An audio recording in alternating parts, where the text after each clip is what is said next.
welcome back. My name's Dimitra. I'm the events manager for Mauve Group. This week, I'm going to continue our educational series, Taking Your Business Global in 10 Steps.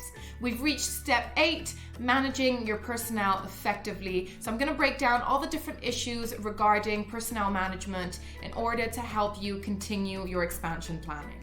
Now, we've just left 2020, we've just entered 2021, and manual tasks are increasingly moving towards automation. We can see it in all different types of businesses, in all different types of industries across the map.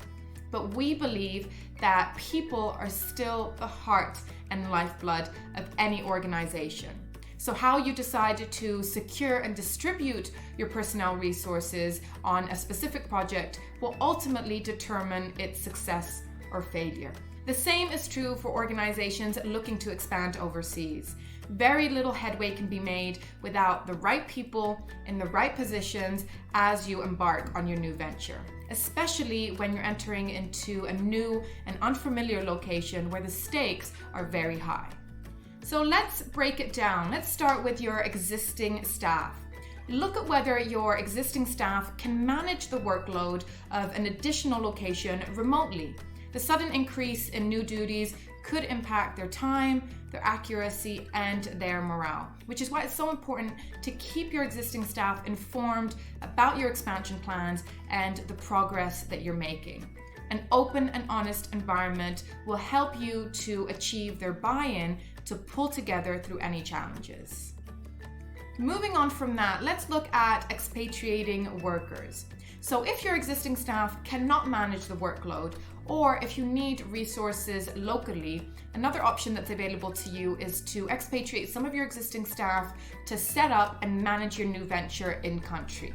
Now, there's a number of things to consider here in order to ensure a smooth transition, and some of those include relocation packages, associated bonuses, promotions and salary changes, visas, home search, relocation of any dependents or pets, travel bookings, transportation of belongings, language and cultural barriers, and the list goes on and on. But the key priority is proper planning at an early stage in order to ensure that your relocated personnel don't feel isolated in their new location. Next, following on from that point, we have to now turn to visa and immigration. So if you are expatriating some of your staff, you have to think about the immigration requirements that come along with that. You have to determine the type of visa or work permit that they'll require, depending on the type of activities they'll be carrying out in that country, and of course the amount of time they'll be required to be there. Now, there's a list of things to bear in mind when determining the type of visa, and all of those can be found in our full article on our website, which I'll also have linked down below. Moving on, let's now look at the flip side, the other option that's available to you, and that is hiring locally. Now, this is the all-important question that keeps coming up throughout this journey, and that is, would it be better to hire local staff? Do local nationals understand the market better and can therefore better represent that location?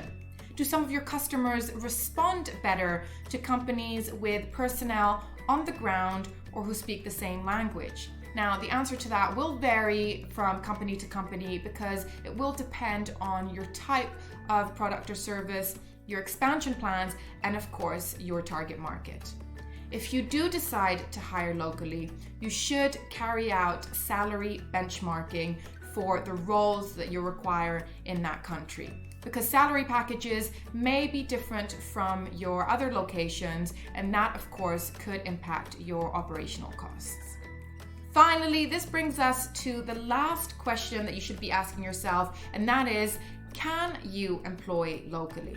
So no matter what path you've chosen, whether expatriates or locals, you need to ascertain how you're going to employ staff locally. If you've already selected the type of entity you want to set up, then you should check whether this supports the employment of staff and whether it can sponsor work permits and visas for expatriates. If it cannot support the employment of staff, or if you're just looking to dip your toe into the country without the full commitment of an entity, then an employer of record service may be a great alternative for you. And that concludes step 8, managing your personnel effectively.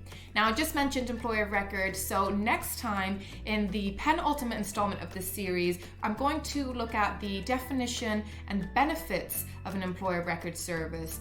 And if you are considering setting up your own company overseas, I'll show you how to choose the best type of entity for your organization. So join me next time in step 9, choosing the right type of entity. Thank you all so much for watching. As always, I hope you found that helpful. I'll leave a lot more information and links down below. Thanks again, and until next time, stay safe and take care.